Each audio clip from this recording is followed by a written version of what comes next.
আমি যে কথা বলবো সেটা হচ্ছে মানে আমি আমার ক্ষমতার বাইরে গিয়ে কোনো কথা তো বলতে পারবো না।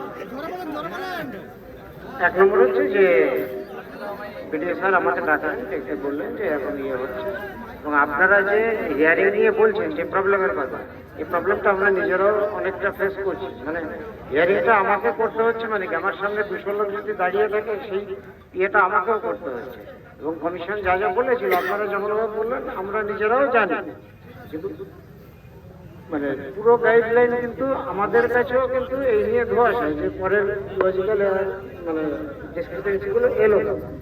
কিন্তু যেহেতু আমরাও কিন্তু কাজ করছি পুরোটাই ইলেকশন কমিশনের অর্ডারে, মানে আমরা যে নিজেদের মতো করে বিডিও বা ইয়ার নিজের মতো করে করছি সেটা কিন্তু নয়।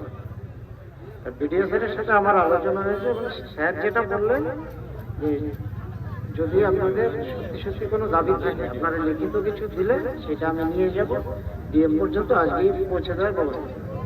এটা হয়েছে লাস্ট না না এবার এটা হচ্ছে আমার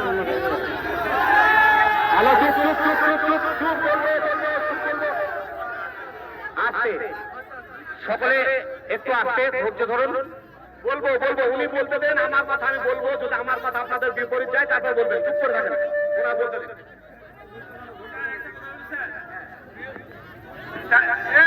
ভাই আছে সাহেবের কাছে আমার একটা প্রশ্ন, বিএলও সাহেবরা যে ডোর টু ডোর গিয়ে সার্ভে করেছিল তার কি কোনো ভিত্তি নেই?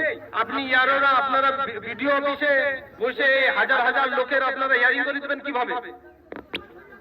বিএলও অফিসে বাড়ি বাড়ি গিয়ে সে প্রতিটা বাড়িতে গিয়ে সব, তাহলে আপনারা আর আপনারা এখন স্যার একটা আপনারা এখানে প্রকাশ করে যান যে আমাদের কাছে খবর আছে 60 থেকে 80 হাজার লোককে হেয়ারিং এ ডাকা হয়েছে। তাহলে আপনারা আবার শুনছি